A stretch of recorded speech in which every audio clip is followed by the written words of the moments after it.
Hello, everyone. Welcome back to Stream Dialogue. I'm your host, Dane. Today, we will be discussing, some news that is coming out of the continent today. Well, not today, but for the past few months. Uh, this is the end of August, the beginning of September. We want to wish you guys a happy new month, a happy new week. We want to wish you guys all the best for this month coming up. All we wish all your goals are achieved and all the best of health to everyone. So, ladies and gentlemen, welcome back to Stream Dialogue. And we're gonna start off, of course. We're in the Sahel. This is our one of our favorite places to cover. But the Sahel, West Africa in particular, Burkina Faso and Mali boycott a or they shun a summit in Nigeria, Abuja. I think it was held. It was a security summit where African defense ministers or chief of staff representative came to discuss, I guess, fighting insecurity on tackling insecurity on the continent. Burkina Faso and Mali shun it, but Niger sent a very small delegation. I think it was like someone from their embassy in Niger, and it wasn't even the ambassador. So it was like, okay, let me just show up because from our view, this is when it comes to revolutionary and reactionaries, at least they have understand that you have to put a little bit a rhetoric that the people just to lull the people into a false sense of security or like you're doing something. That's one of the things that reactionaries like doing. But we know nothing will come from all this. This is definitely backed by the imperialists, by the West. In particular, I think France probably backed this thing right here. Because one of the things that came out of this summit was that ECHO are, they want to create a 260,000 strong men fighting force to fight insecurity or to fight terrorism in Africa and in particular West Africa. But fighting terrorism, as you call it, cannot be done. Well, first of all, they're not going to create this. This is just smoke and mirrors. It's the same thing with why do you want to? It's the same thing about the so-called eco currency that they will launch the eco currency when in 2 years time, 2027. This was a currency that was in negotiation and development for years, and then in 2020, when it was about to launch, the French stepped in and torpedoed. So this is just a way to lull the people in West Africa to say that ECOWAS is showing itself as being relevant. This so-called fighting force, they said it would take about 2.5 billion dollars or something per year. Which country in West Africa will provide that? Where will that funding come from? Actually, the African Union, over 70% of its budget is funded by outside forces, the European Union and so forth. ECOWAS, a huge part of its budget is funded by the same people. So there's no way they themselves can fund this force. And in our analysis, we think this is just it's a reactionary move to lull the people into thinking that ECOWAS is doing something. But this is a way to, intimidate the AES. Yes, the AES actually has a standing fighting force that is underground fighting. Look at Nigeria. Nigeria, which is supposed to be maybe the largest military, strongest military in Africa or in West Africa, it is filled with insecurity.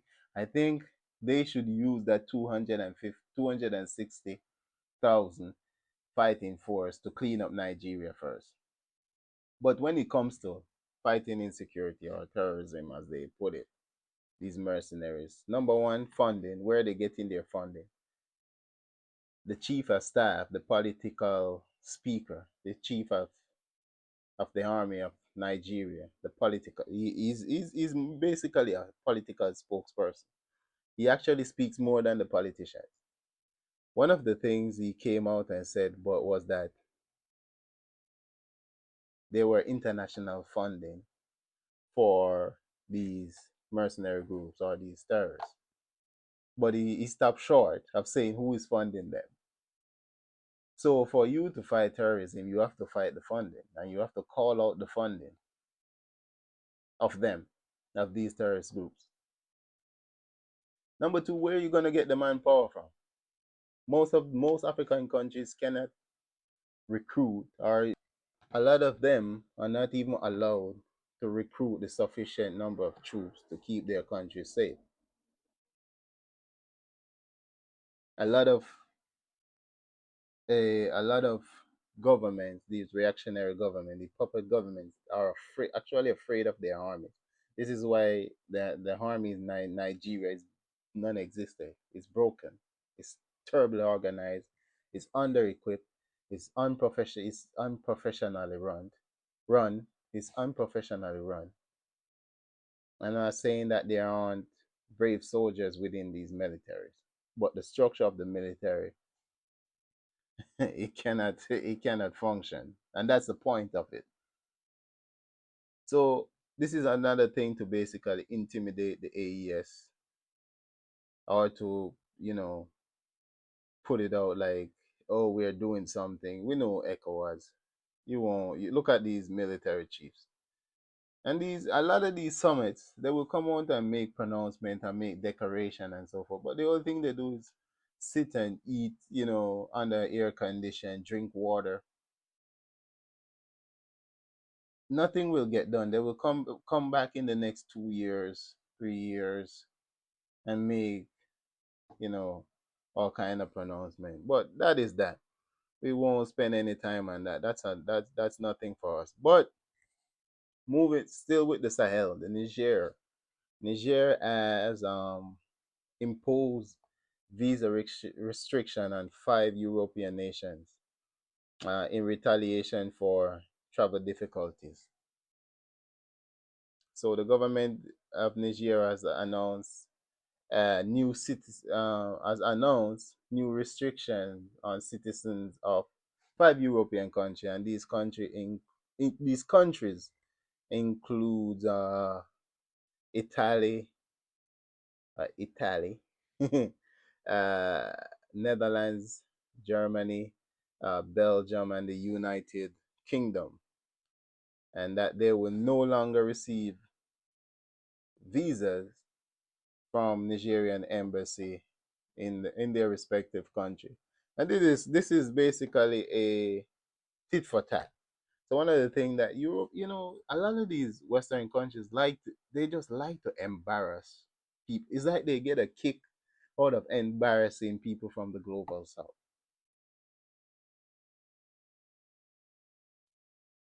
No, applicants will no longer travel to Nigerian embassy uh, to get their visa. They will have to travel to embassies, I think, in Geneva, Ankara, Ankara, Turkey, or Moscow to to complete their formalities.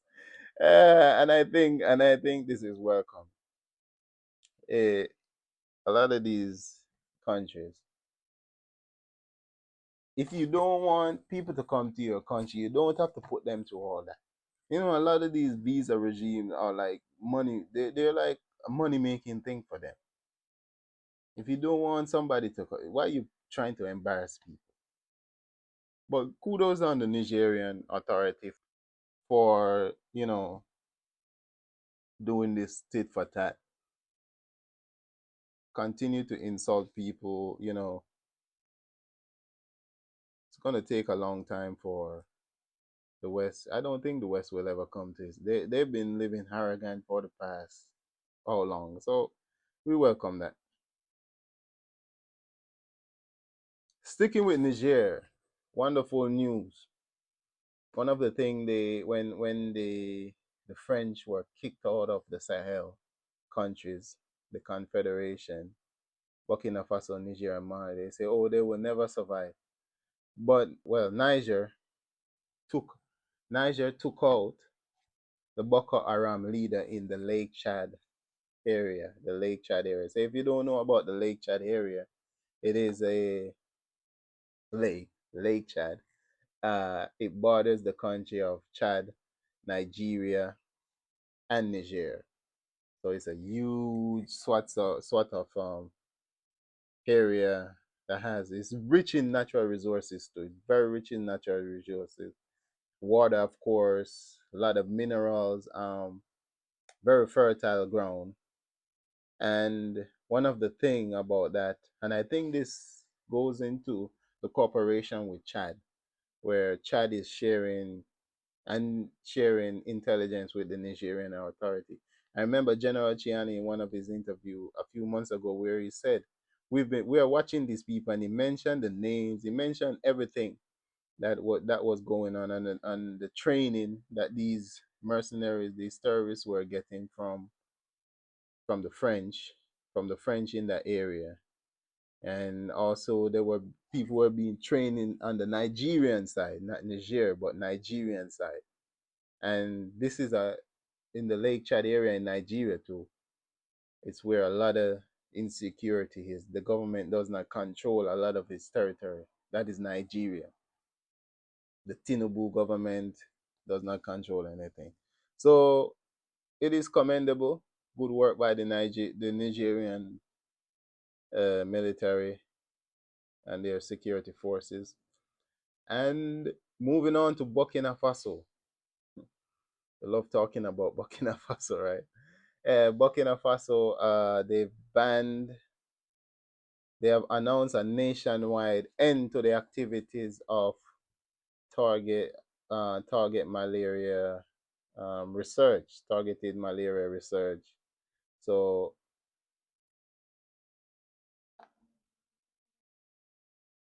so Burkina Faso bans they backed GMO mosquito experiments, samples, and all the samples to be destroyed nationwide. So they're like, yeah, the these genetically modified mosquitoes, I think, cannot be released on the territory of Burkina Faso, and also those mosquitoes, wherever they have them, they need to be destroyed. So this is welcome. This is welcome. This is showing the independence of Burkina Faso. This is coming back from Namibia, where I think a drug wanted to be tried in Namibia on Namibian citizen, and the president, Her Excellency, you know, basically stop that. It's like, yeah, the people of Namibia are not guinea pigs, so you can't come here and try these things on people. And if you if you remember in a lot of Western studies, these skepticism are valid because we even Western officials, even on African population that lives in the West, certain experiments were carried out, and then these people come around and apologize for it later. Remember, during 2020, during the pandemic, two French doctors were on their talk show when they were saying France should, or the world should take the vaccine to Africa and try it on Africans. because they have done similar things before. Where I think there was something with HIV that they did in Kenya, where they were trying it on prostitute and see if it will infect other people. So when it comes to these things, I think these